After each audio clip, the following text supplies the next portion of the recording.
نحمدہ ونصلی علی رسول الکریم۔ دوستو، سب لوگوں سے گزارش یہ ہے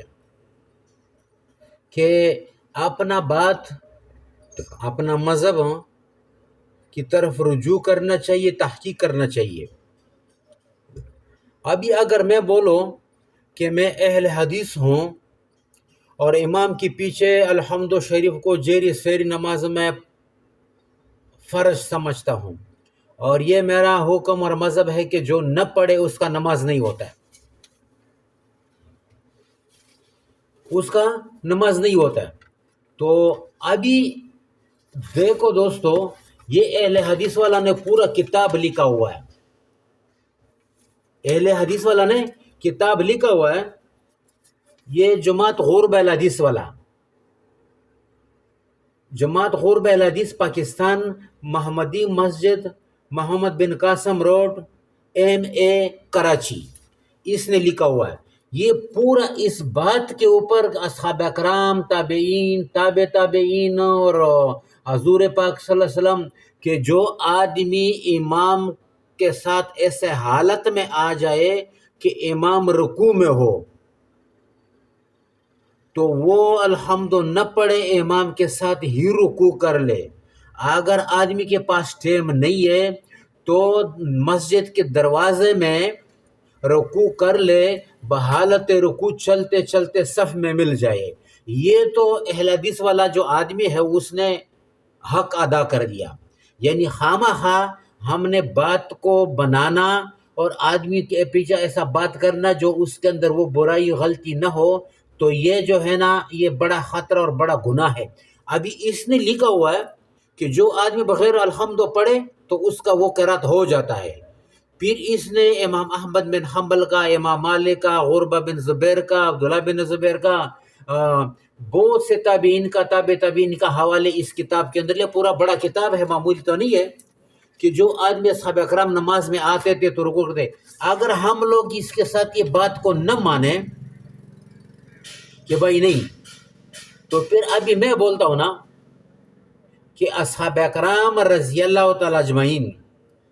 اس کتاب سے یا ابن شیبہ سے یا دوسرے کتاب سے جس کا اس کا پکا ثبوت مل جائے کہ وہ الحمد نہیں پڑھتے تھے،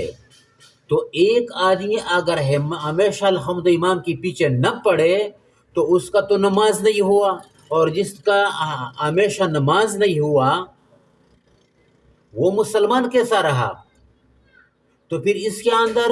امام تیمیہ رحمۃ اللہ علیہ وہ فرماتے نزاع دو طرف سے ہے، جو ایک بولتا ہے کہ قرات کرو، دوسرا بولتا ہے کہ قرات مت کرو، لیکن جو منع کر رہا ہے حنفی لوگ ہے، جو بنی لوگ ہے، یہ بولتے ہیں کہ منع کر رہا ہے وہ سلف ہے، وہ خلف ہے، اس کے ہاتھ میں قرآن ہے، وہ حدیث ہے، وہ اسلام میں ہے۔ اور جو لوگ بولتے ہیں کہ پڑھو، بولتے اس کا ہاتھ قرآن حدیث سے خالی ہے، یعنی حدیث والا کی طرف بولتے ہیں اس کا قرآن حدیث سے ہاتھ خالی ہے، اس کا حدیثوں کو ائمہ حدیث نے ضعیف قرار دیا، ابن تیمیہ رحمۃ اللہ کے یہ حکم مل گیا۔ ابھی اس لوگوں نے یہ جو ہمارا ائمہ ہے، اہل حدیث والا ہے، اہل حدیث والا کا راوی ہے، بخاری ترمذی، سب ان سے ہم لوگوں نے حدیث سے لیا ہوا ہے۔ یہ امام مالک فرماتے کہ جس نے امام کے ساتھ رکوع کی حالت میں پایا اس کا رکعت شمار ہوگا۔ زید بن ثابت فرماتے کہ جس نے امام کے ساتھ رکوع کی حالت میں پایا اور اس نے رکوع کر دیا، خود الحمد نہ پڑھا، تو اس کا وہ رکعت ہو گیا ہے۔ امام احمد بن حنبل فرماتے کہ جس نے امام کو رکوع کی حالت میں پایا اس نے رکعت کو پا لیا۔ عبداللہ بن زبیر نے کہا کہ جو شخص مسجد میں ایسے حالت میں آئے کہ امام رکوع کی حالت میں ہو تو رکوع کر لے، بحالت رکوع چلتے چلتے صف میں مل جائے۔ عطا بن رباح فرماتے کہ میں نے عبداللہ بن زبیر کو خود بھی ایسا کرتے ہوئے دیکھا۔ تمام اصحاب اکرام، تابعین، تابع تابعین کا یہی مذہب ہے کہ جو آدمی رکوع میں آتے تھے اور امام کے ساتھ رکوع کر لیتے، بحالت رکوع چلتے چلتے صف میں مل جاتے، یا رکوع امام سے پہلے اللہ اکبر کر کے رکوع میں مل جاتے، اس کا وہ رکعت شمار کر دیتے۔ عبدالرحمن بن ابو بکر فرماتا ہے کہ میں نے اپنا والد صاحب کو ابو بکر صدیق رضی اللہ عنہ زید بن ثابت کو دیکھا کہ مسجد میں آئے، امام رکوع میں تھا اور اس نے رکوع میں کیا، بحالت رکوع چلتے چلتے صف میں مل گیا، اس نے دوسرا نہیں پڑھا. تو یہ سارے کے سارے جتنے بھی اس قسم کی ثبوت جس کا مل جائے کہ جو الحمد نہ پڑھتے تھے تو یہ سارے مسلمان ہی نہیں ہے اور بے نمازی بھی ہے. تو ابھی ہم نے یا تو سب اہل حدیث والا کو اس بات کو چھوڑنا چاہیے کہ الحمد نہیں پڑھنا چاہیے، الحمد شرط نہیں ہے، نہیں تو کم از کم رکوع میں ملنے والے رکعت کا ہو جاتا ہے. اگر نہیں ہے تو تابعین تابعین اور اصحاب اکرام جس سے عبداللہ بن عمر سے زید بن ثابت سے یہ ثبوت مل جائے خود کتابوں میں دیکھ لے تو نہ وہ مسلمان ہے نہ اسے ہم حدیث لیں گے اور اس کو بخاری ترمذی کتابوں سے نکالنا چاہیے، کیونکہ ایسا لوگوں کا ہمارا پاس ہمارا کتابوں میں ہے جو سر سے مسلمان نہیں ہے. ابو بکر تو مسلمان نہیں ہوا، زید بن ثابت مسلمان نہیں ہوا. یا اگر چلو اس میں ہے مجھ سے غلطی ہوا، لیکن جس کا چلتے چلتے خود ریسرچ کرے جس آدمی سے یہ ثابت پہنچ جائے تو دو باتیں، یا ہم کو دیوبند کے ساتھ مل کر کے یہ بات ماننا پڑے گا کہ بغیر الحمد پڑھنے کا اس کا وہ رکعت ہو جاتا ہے، وہ بے نمازی نہیں ہے. اگر ہم لوگ یہ نہ مانیں تو پھر مؤلف توضیح الکلام لکھتے کہ امام بخاری سے لے کر دور قریب محققین علماء اہل حدیث تک کسی کے تصنیف میں یہ دعویٰ نہیں کیا گیا کہ فاتحہ نہ پڑھنے والا بے نمازی ہے، وہ بے نمازی ہے.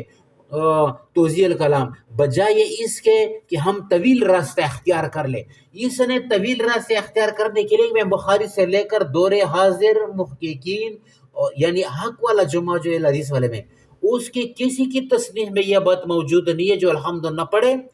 مقتدی کا نماز نہیں ہوتا، بولتا بغیر پڑھے الحمد اس کا ہو جاتا ہے. تو سرفراز خان صدر صاحب نے یہ کتاب لکھا احسن الکلام، اس کے پڑھنے کے بعد اہل حدیث والا نے اس کو تسلیم کر دیا. تو سب لوگوں سے درخواست ہے کہ بھائی یہ جدید جو طبقہ ہے اہل حدیث والا یہ نیا فرقہ تھا، نیا طبقہ تھا، انگریز کے بعد میں اس نے کچھ کتابیں پڑھا اور ہاتھ تک نہ پہنچا، منطق تک نہ پہنچا اور پورا علم اس میں نے تو اس کے اندر کوئی عالم نہیں دیکھا ہے، شاید ہو لیکن میں نے اہل حدیث والا کے اندر عالم نہیں دیکھا ہے. لیکن ابھی ریسرچ کرتے کرتے اس بات پر آ گیا کہ رکوع میں جو مل جائے اس کا بغیر الحمد پڑھے نماز ہو جاتا ہے. تو اس لیے دوستو یہ تین قسم کے فرقہ تھا، غریب قسم کی فرقہ تھا، باہر سے پیسہ آتا تھا، ابھی کتابیں چھپا، ابھی علماء بھی پیدا ہو گیا، مدرسے بھی بنا، یا ان لوگوں کا 3-4 آدمی بھی ان کے ساتھ شامل ہو گیا، عرب میں چادر ڈال کر کے عربوں کے جیسا اپنا ہولیا بنا لیتے ہیں کہ ہم عرب والا جیسا ادھر فوٹو بنا کر کے باروں میں پیسہ دیکھو اتنا لوگ ہمارا تھوڑا پیسہ دیا کرو، اونچا مینو ٹانگی بولے تو اس کولا ٹانگے سے کچھ نہیں ہوتا، دلیل چاہیے. تو عرب کے اندر ابھی دیکھو کہ 3 طلاقوں سے اس کا ہوتا ہے یا نہیں ہوتا، عرب لوگ بولتے ہیں کہ ہوتا ہے. تو مسئلہ دو طرف کی ہوتا ہے. اگر ہم ایسا فل حکم لگا دے کہ بغیر الحمد پڑھے اس کا نماز نہیں ہوتا ہے تو بے وہ نمازی ہوا اور اسلام سے وہ لوگ نکل گیا جس کا ثبوت پہنچ جائے کہ اسوں نے امام کے پیچھے الحمد نہیں کیا یا بحالت رکوع صف میں مل گیا. تو جیسا دو بند بے نمازی ہے ایسا سلف خلف اصحاب اکرام بھی بغیر وہ جو ہے نا بے نمازی ہو کر کے اسلام سے سب کے سب نکل گیا دوستوں.